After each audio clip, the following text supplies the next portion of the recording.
This episode of Philly Fame TV is sponsored by Top Dog Law. Now y'all already know who to call for any accidents or injury cases. If you want that top dollar, you better get that Top Dog. You can hit him up on Instagram at Top Dog Law or visit his website www.topdoglaw.com.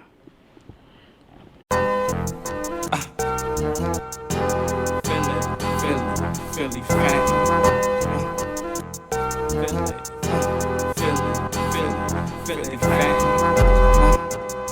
Alright, y'all, welcome back to Philly Fame TV once again.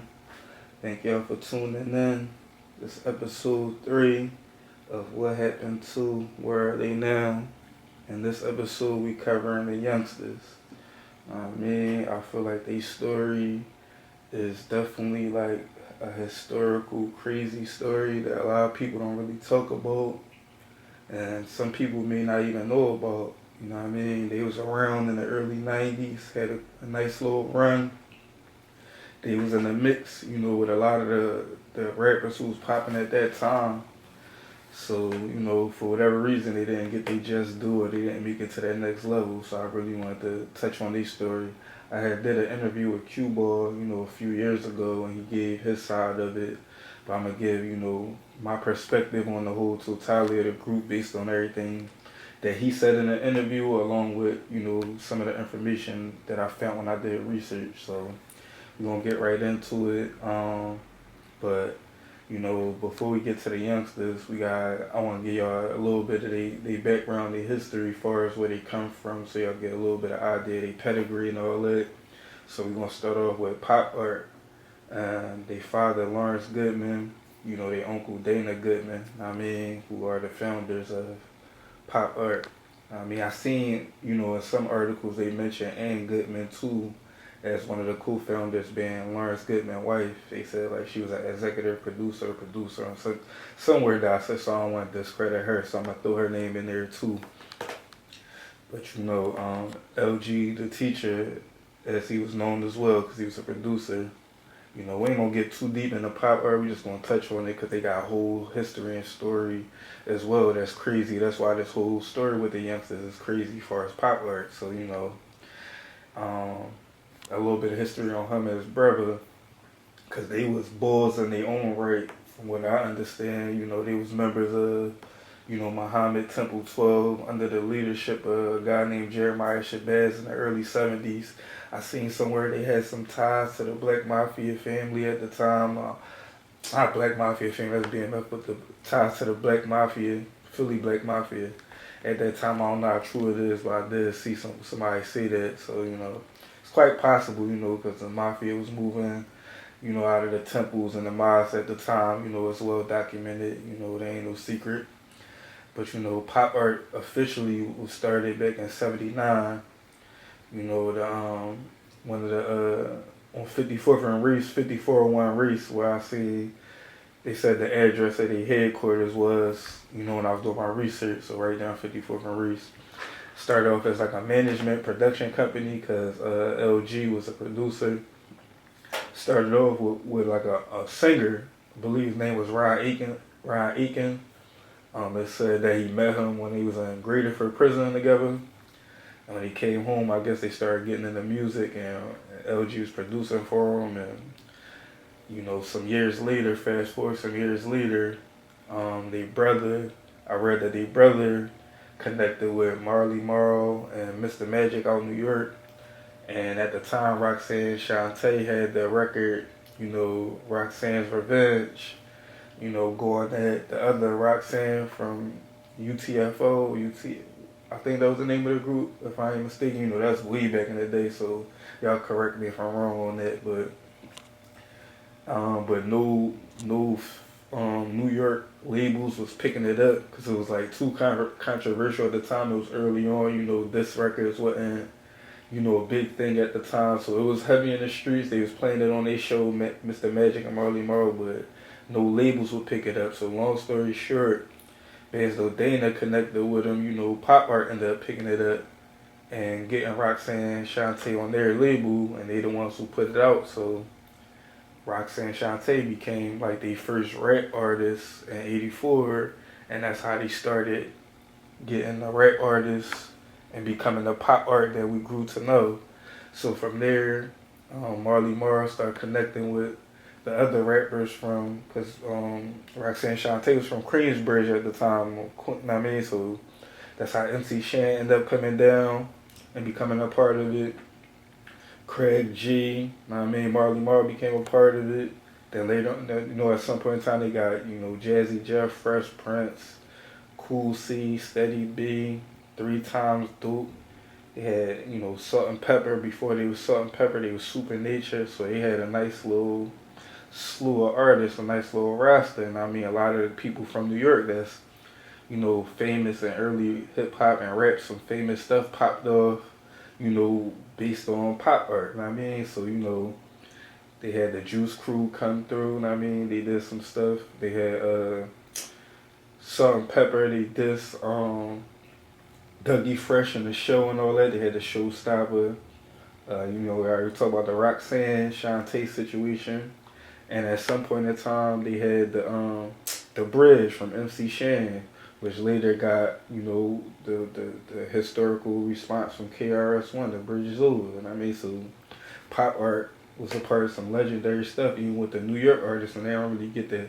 They just do it. They credit, like you hear about them records and them artists, but I don't really hear too much of them, giving pop art they credit for that. So that was from, they had a little run from '84 to '87.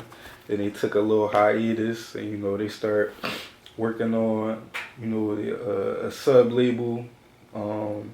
LG, Lawrence Goodman, and Steady B, who was his nephew. I mean, they formed the Hilltop Hustlers label. That's when they had Hilltop Hustlers, Cool C, Steady B, Three Times Duke. I mean, they had their little run with that.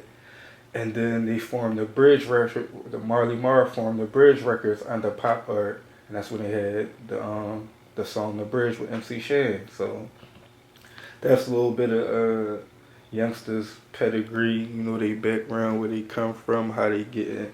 Now I mean, what they grew up around, like Q-Ball said, they had the studio in the basement, so they was around all these different artists coming through when they was young boys. They, Steady B was their cousin, as though they pop that was that was his nephew. So Steady B was their cousin. They was around all of them guys. So fast forward '91, had come the Youngstas. The Youngstas was formed. I mean, Q-Ball explained, like, his pop had an artist he was working with at the time. They was in the studio, and he had asked Karan to get on there, like, do a hook or a verse or something, like, just get on the record.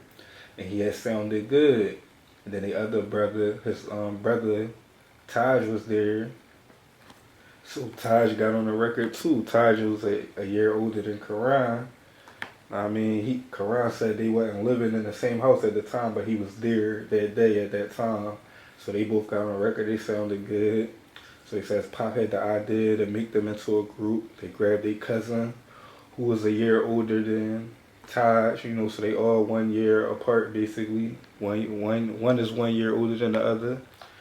So they formed the Youngstas in '91. The way the Youngsters came about, it was another artist that my pops was working with, and he had a song called "A Little Something for the Youth." He needed some kids to say some parts on the song, so my pop called me to come in the basement to say the part.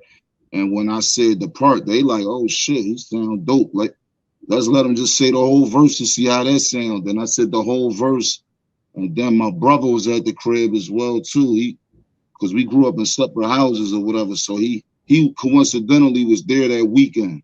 So my pop like, damn, let him get on there and spit the other joint. Then when we both did the songs, my pop like, damn man, they sound hot. I'm about to make them a group. And then we pulled my cousin Tariq in, and then my pop came up with the name the Youngsters. But that was when ABC had first came out. That song Playground, that shit. When I seen that joint, man, I'm like, oh, because I always thought I had to become older to be a rapper. But when I seen ABC with Playground, little ass kids, I'm like, damn, I could do this shit now. You know what I mean? So that's how the whole Youngsters thing came about. You know what I mean? Right. And that's pretty much how they got started. I mean, and crazy because '91 was a crazy year with the young groups and the young artists and all that. Because '91 is the same year Crisscross was formed, and also '91 is the same year that song Aisha came out by ABC, Another Bad Creation. So '91 was the year of the young artists. I mean, but youngsters didn't have that song that that they had. They had Aisha, Crisscross had Jump, but youngsters had a nice little record too. They had Pass the Mic, but it didn't do as big as those other records. I mean, but Pass the Mic became legendary because that's they dropped their first album in '92, just like Crisscross did. They was originally signed to East West America, I believe, and then they eventually signed to Atlantic. I don't know if they did a joint venture type genre situation. I ain't exactly sure how they went, but I know they was a part of both of those labels. So '92 they dropped their first album, Something for the Youngsters.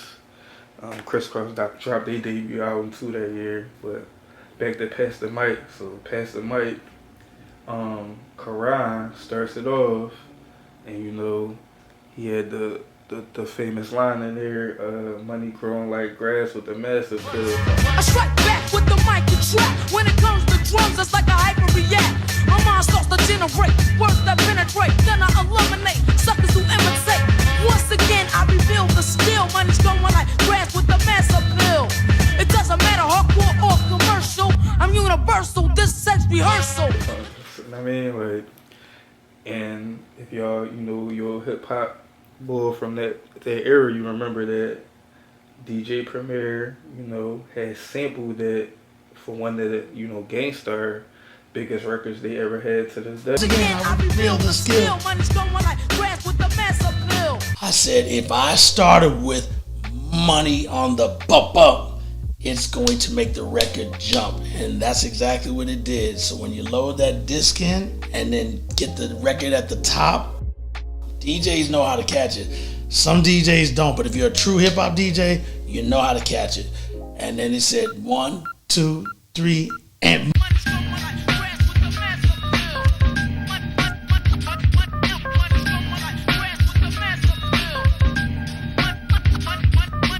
man, we didn't know if it was gonna be a hit or not. It was one of our first radio records that we've ever had in our career, and it is still one of the biggest records. When I play it out live or just anytime we perform it, it tears the city down, tears the club down, tears any venue down, anywhere you go. If you're driving in the car, if you're in your earbuds, however you're listening to it, Master Appeal does it like that. And because of that, it's one of the most special records of our career, and it made Hard to Earn do very well for us when we released it in 1994. I mean, with that line, he made the beat, and that was the sample in the beat. I mean, Massive Pill. I mean, with the Massive Pill, that's Karan voice that was sampled. I mean, if you know that today, fast forward today, Nas made his label, named his label Massive Pill. You got a company called Massive Pill, based on that bar from Karan from, Pass the Mic. So even though that song didn't get as big as those, I mean, it still was legendary based on that. So the youngsters, man, Taji Goodman, aka Taj Mahal, Karan Goodman, aka Q Ball, Tariq Dawson, aka Rick G's. Back in '91 when they was formed, Karan was 13, Taj was 14, and Tariq was 15. So they was formed in '91. They dropped the album a year later, so obviously they're all a year older.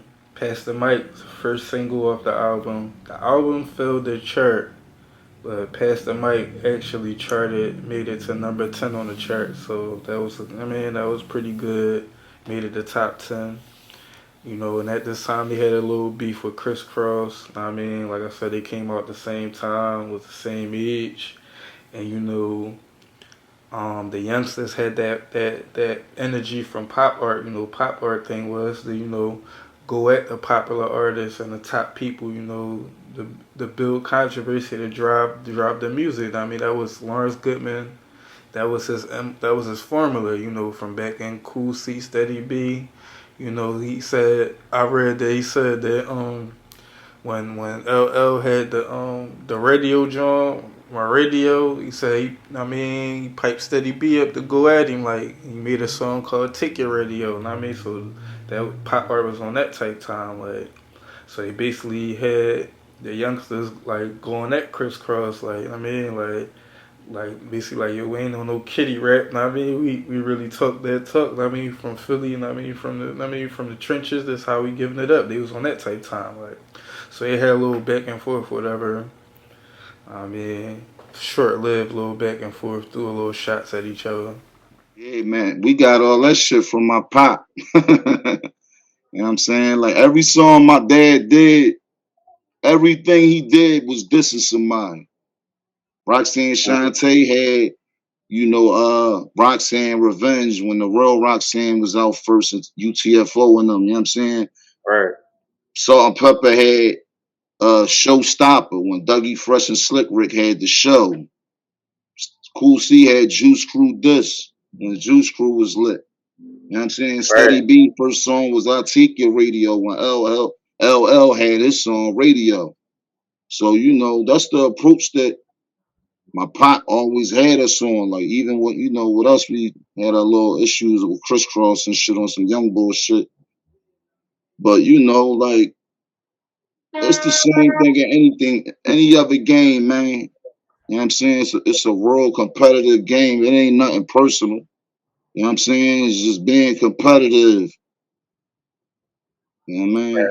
You know, Tretch from Naughty by Nature, he pretty much was like the mentor, like he took him under their wing, you know, and they had a little bit of that naughty type influence. If you watch some of their videos, they had some of that naughty influence. And I mean, a little bit of Onyx. They had the bodies and all that. And you know, they had that with their own style and swag with the Philly. You know what I mean, they had that's how I perceive them to be. You know what I mean, but you know, they had the song with Tretch, the video and all that. You know what I mean, so they was lit. You know what I mean, at this time, like, like back in 92, 91, 92, and all that when they came out originally, their first album. So 93 come around, they dropped their second album, so they a little older now. I mean, the second album was called Aftermath.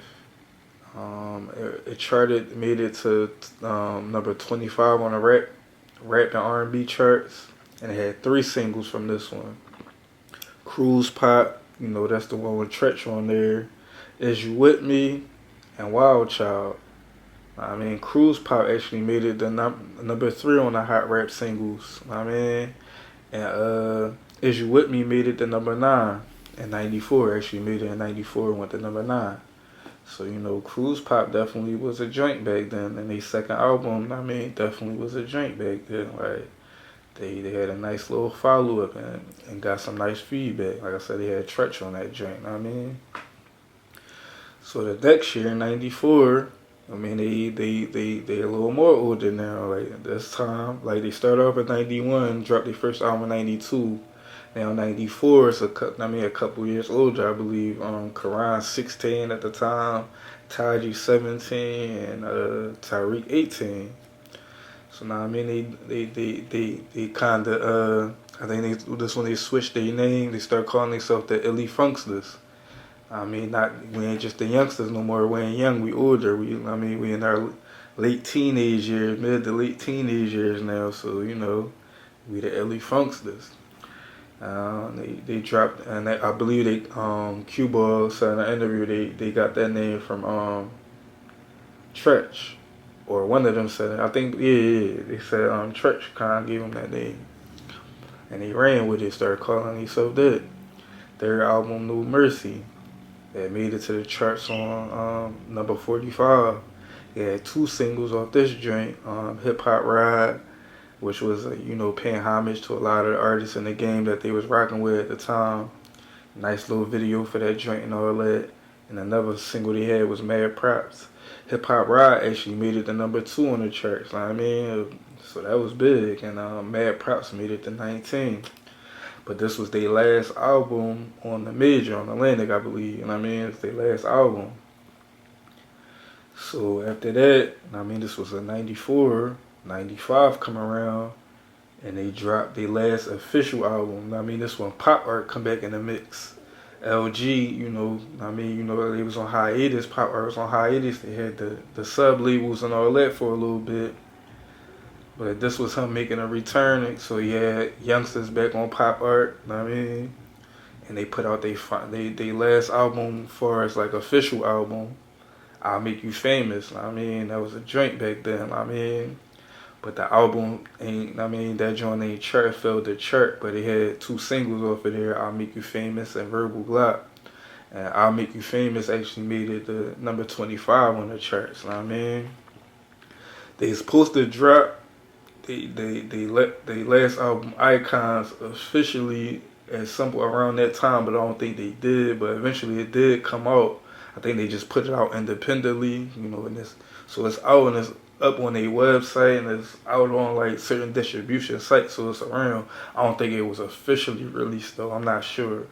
I mean, but it's definitely out. I mean, but it ain't come out on no label. Like it wasn't on Pop Art or none of that. It wasn't on no major or nothing. So, that was the pretty much the end of the run for the Youngstas. From that time, after they made their last album, then the Icons album. And it was pretty much over with for him from there. Like Cuba explained, like he had gotten to producing. He was already producing, some of the Youngstas stuff. I mean, I believe on the Aftermath album, he started producing on that and was producing stuff from there.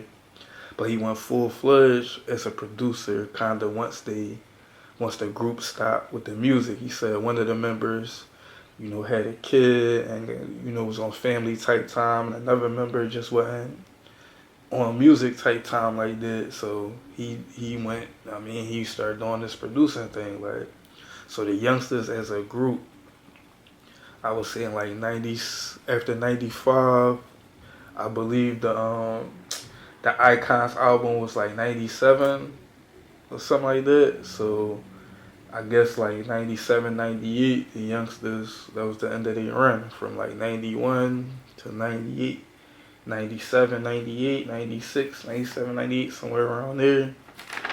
And Cute Karan, he had his own little separate run with the music as far as on the producing side. He had got signed to, Track Masters, I believe he said in like 97. Track Masters, that's when they had 50 Cent. 50 Cent was coming up. This is, he was on the come up, making some noise out in New York and all that, and he's working on his Power of the Dollar album, his first album. And Karan had produced something on that. He also got, worked with Method Man, got a couple joints with Method Man, but I think, one of his notable joints was on the Takao 2000 album, because that was, it was big promo stuff behind it. I remember when that joint came out. But he done work with people like Slick Rick, AZ. He had did some work on the State Prop soundtrack. Keith Murray, A. Marie, Missy Elliott. Like, he got some credits, on the production side. So, he did his thing for as that. He even got some credits on, the acting side. He had a little cameo in the Who's the Man movie, came out in 93. That was a classic, legendary movie. Had cameos from a lot of different rappers in that joint. Karan had a little part in it. He also, I also see he had credits for, In Living Color.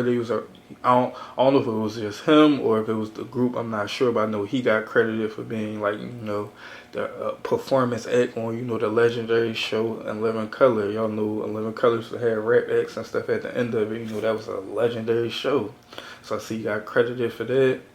And he got credited for being in a Naughty by Nature hip hop array video. Like, I don't know if they all was in it, but I know he himself, Karan, had, when I was doing my research, I see he got credited for that. So that was major for him.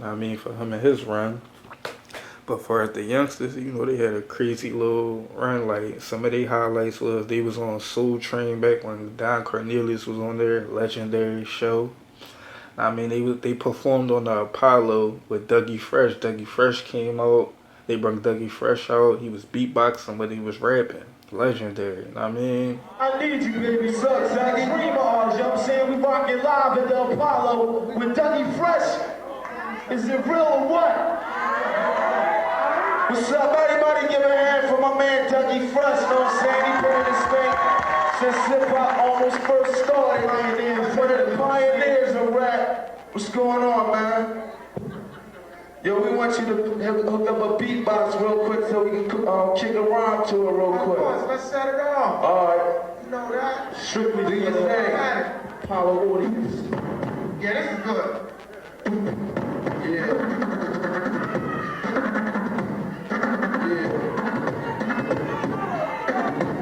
Represent Reeds, set it off here, set it off here, set it off Reeds, set it off Reeds, set it off. Check it. Yo, force on the green, so mine's a side low. It's time to kick it out straight at the Pablo. I'm getting down with my man Dougie Fresh, putting all these fake MCs to rest. Who's the best MC when you step to me? I'm popping that curly hair, pretty nigga BGs. Every time I turn around, it's a different saga. Different turn around, making MCs holler. Yo MTV Raps, they was on Yo MTV Raps with Dr. Dre and Lover. I mean, get interviewed by them when the album was coming out. Go take you on the hip-hop ride. Straight out of Philadelphia. And the house be like the one from the Youngstas. The Young TV Raps said, wait a minute, something. Yo, they done got big. They got a brand new album out called No Mercy. Something done changed because the Youngstas are definitely not too young anymore. Yeah, the Youngsters. Soon as we call themselves the grown mensters. Yo, we gotta go to this video. Legendary, you know what I mean? They was on Rap City with Joe Claire. Hey, what's up, everybody? Welcome back to Rap City, the one and only Joe Claire with the Youngsters.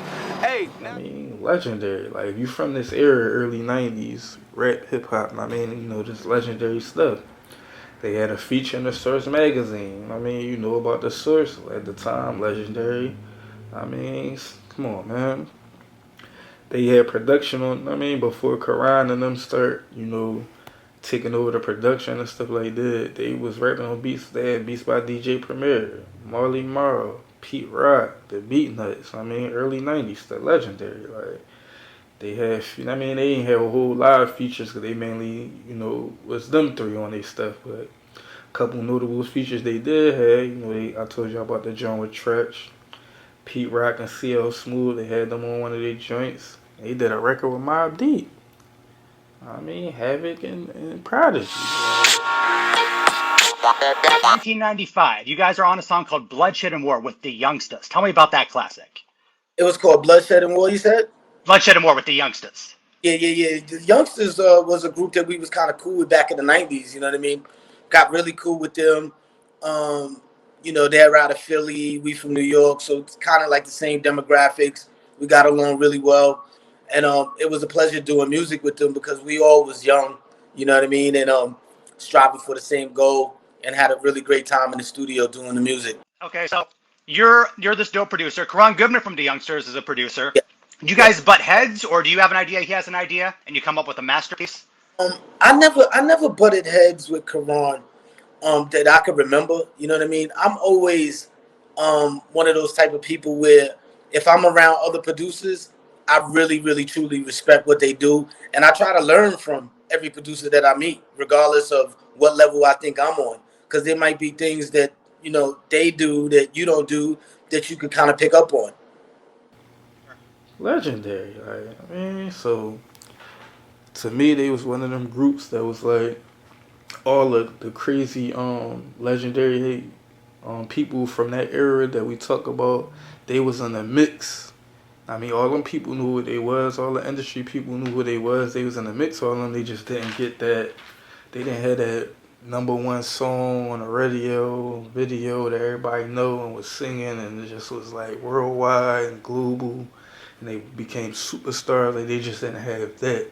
But they was right there at the door. They was right there in the mix. I mean, they just didn't, for whatever reason, like, it just didn't go all the way there for them to be, you know, the big time household names like a Crisscross was when they came out, or I mean ABC with the Aisha joint, or I mean some of them other young groups. But they did to me, they did. I mean, they had a nice little run, even because they started off as a kid group, but they wasn't on kiddie rap. They still was rapping like hard street. I mean, the rapping like the older guys at that time, they just were young boys. I mean, from Philly, like talking that talk, and they carried that on throughout. I mean, the years they had 4 albums in 4 years, back to back consecutively.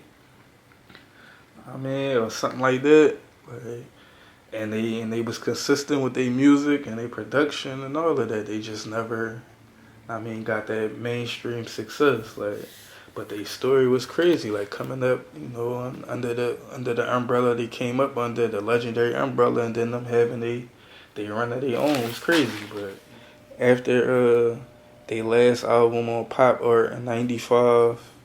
LG, Lawrence Goodman, he retired from music and became a foreman for the Philadelphia Water Department. So that was back in '95 when he, fell back and went in a different direction. And I'm in '96, that's when Cool C and Steady B got locked up, for the botched bank robbery situation where they end up killing a female cop. I mean, and they still locked up for that to this day.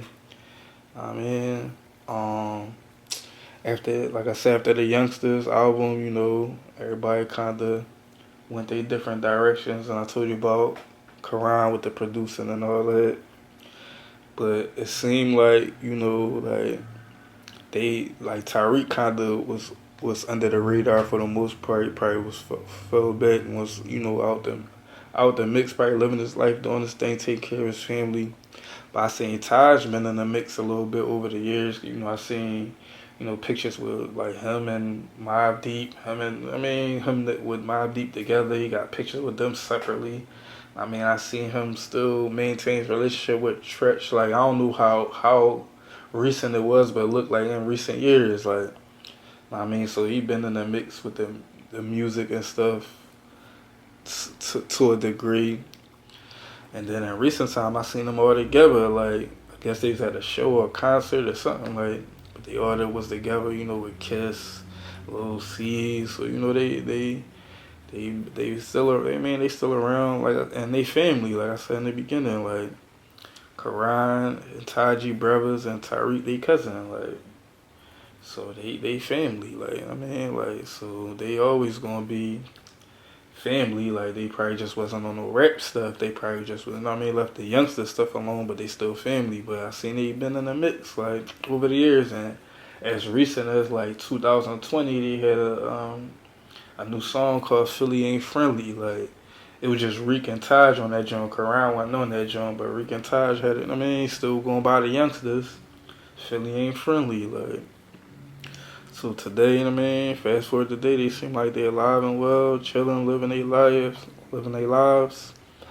Karan, like I said, I did an interview with him, connected with him on his IG page, so he been active on IG, still posting beats, posting like media content, something like that. He got a YouTube channel where he got some of his beats on there, media content, and he telling some of the old stories about back in the day on his page, so y'all can check that out. I see Taj Mahal, he on the gram. Like I said, they dropped a video, a couple years ago. I don't know if they still doing music today or whatever, but he's still active on the gram and stuff like that, living life, doing I ain't really see Reek on the gram and nothing like that. I don't know if he got a page, but they all still around. Like I said, he on a record with Taj from a couple years ago, so shout out and salute to them. They was one of the early groups in Philly. Nobody really talk about at the time they came out. Weren't really too many people out at the time from Philly. Like, they was around coming from, they was young boys under the Steady B, Cool C, and all that era. But at the time that they came out, they wasn't like, none of them people weren't really active like that at the time, popping at the time like that. So Youngsters had that early run before like Major Figures, State Property, all the people that we know about today and we talk about today, they came before, a lot of them. So that's why I felt it was important to tell their story, share their story. It's real historical. I'm sure I didn't tell, a lot of stuff I probably left out because their story so, like, so deep and there's so much to it. I mean, but I just wanted to give, get them they respect and pay homage to them by telling the story from my perspective based on, like I said, the interview with Karan and some of the information I found when I was doing research on them and learning more stuff about them so I can share this story. Like, they got a crazy story, crazy history, bro. They had a mark on hip hop, early 90s hip hop at that time. So if you was a fan of early 90s hip hop at this time, then then you probably familiar with the youngsters. You probably more familiar with their story. But everybody in the game who was around at that time or who was fans at that time, they definitely was rocking with the youngsters. Know what I mean? Like the rappers, they was in the mix with all of them. Know what I mean? So that's it for this episode. You know what I mean? Philly Fame TV. Thank y'all for tuning in. Appreciate all the support and feedback. I mean, um, if this your first time tapping in, subscribe to the channel. Share, like, and all that, and go check out some of our old content. Got a channel full of content, from for years. Like, we started off in like 2014, 2015, like 2023 now. So we got, content from then to now. So in the meantime, stay tuned. The next episode coming soon. And until next time, we signing out. Philly Fame TV. We out of here.